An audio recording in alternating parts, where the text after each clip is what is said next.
मैं कहता हूं भगवान श्री कृष्ण को आप एक बार ये सोच करके, ये जान करके सिर्फ भगवत गीता पढ़ो एक बार, और ये जानो कि भगवान श्री कृष्ण, आप उनके जीवन को पढ़ो और ये सोचो कि वो भगवान नहीं है, वो ईश्वर भी नहीं है, वो परमेश्वर भी नहीं है। इन सारी चीजों को एक सेकंड के लिए साइड में रखो और सिर्फ ये सोचो कि मुझे कृष्ण के बारे में जानो। धीरे धीरे जब आप उनके बारे में जानना शुरू करोगे ना, जब आप उनके जीवन को देखोगे, उनके जीवन में जो उन्होंने सहन किया है ना, इस धरती पर किसी ने भी नहीं किया है। इस अनंत ब्रह्मांड में किसी ने वो सहन नहीं किया जो कृष्ण ने किया है। वो एकमात्र परमेश्वर है, वही परमेश्वर है।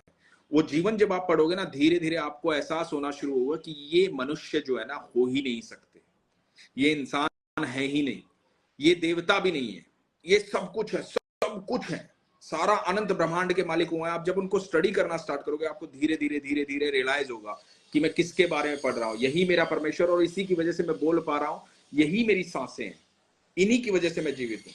जब आप उनको जानना शुरू करो, क्योंकि वो परम पिता है, परमेश्वर है। आप सोचो उन्होंने क्या नहीं सिखाया, उनके जीवन से सब कुछ सिखाया। कुछ करने की जरूरत नहीं है, जीवन को इतना सरल बना लोगे यदि आपने कृष्ण को जान लिया, तो आपका जीवन ऐसे सरल हो जाएगा, सीधा हो जाएगा, कहीं उलझने की जरूरत नहीं है। कोई नियम नहीं है, कोई रूल्स नहीं है, कुछ नहीं है। सारे रूल्स को ब्रेक करने मेरा ठाकुर आया था यहाँ पे। बहुत सालों से हम रूल्स को झेल रहे थे, बहुत सालों से फंसे हुए थे चीजों में। ये करने से ये होता है, वो करने से वो होता है, वो करने से वो होता है। ठाकुर जी ने सिर्फ एक बात कही, कर्मण्येवाधिकारस्ते मा फलेषु कदाचन, कर्म कर और फल की चिंता मत कर, क्योंकि अपने कर्म को मुझे समर्पित कर दे और निश्चिंत हो जाए, क्योंकि वो कर्म फिर मैं करूंगा।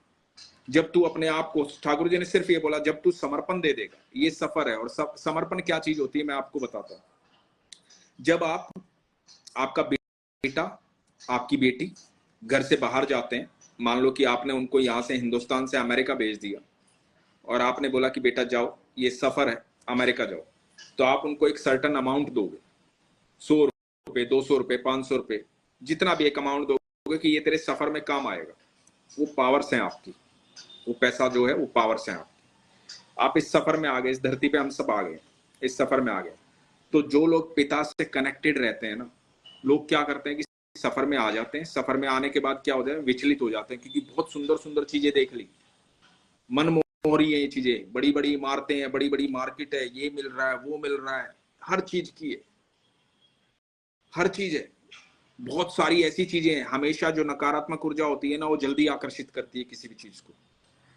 वो जल्दी एनर्जी, जो नेगेटिव एनर्जी होती है, वो जल्दी से एकत्रित भी होती है, उसकी पावर इतनी होती है कि जल्दी से एकत्रित होती है।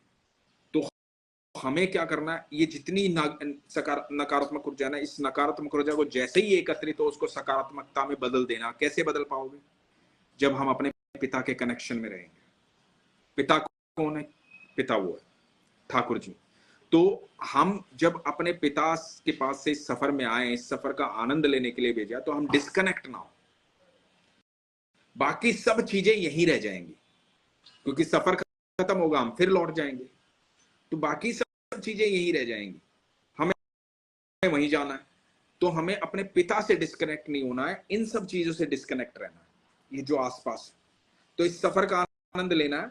एक सर्टेन अमाउंट आपको दिया है, जो वो अमाउंट है आपके टैलेंट का, आपके गुण का। आप इस धरती पे आए हो, कुछ अच्छा करके जाओ। वो जो पैसा आपको दिया है ना भगवान ने, जो आपका टैलेंट दिया है, जो आपको बुद्धि दी है, जो आपको क्षमताएं दी है, उस क्षमता का, उस बुद्धि का प्रयोग यहाँ करके जाओ, ताकि आप जैसे बहुत सारे यात्री इस धरती पे आएंगे आपके जाने के बाद। आपकी संतान है, आपके जाने के बाद रहेगी, उसकी संतान है, इसके जाने के बाद रहेगी। तो उनके लिए ऐसी व्यवस्थाएं करके जाओ कि उनको यहाँ पर इस सफर में दिक्कत ना हो, कहीं भी दिक्कत ना हो। व्यवस्थाएं क्या है? आप प्रकृति को बहुत सुंदर बना सकते हैं, साफ सफाई रख सकते हैं, पेड़ पौधे लगा सकते हैं, ऑक्सीजन की मात्रा बढ़ा सकते हैं, नेचर का साथ दे सकते हैं। लेकिन हम क्या कर रहे हैं? हम नेचर को उखाड़ने में लगे हो, हम उससे छेड़खानी करने में लगे हो, हम उलझ रहे हैं। बहुत सारा प्यार बांट सकते हैं। इस सृष्टि का एक नियम है, आप जो कुछ भी दोगे ना, वो कई गुना होके आपके पास वापस आएगा। तो आप ये सोचो कि आपको देना क्या है।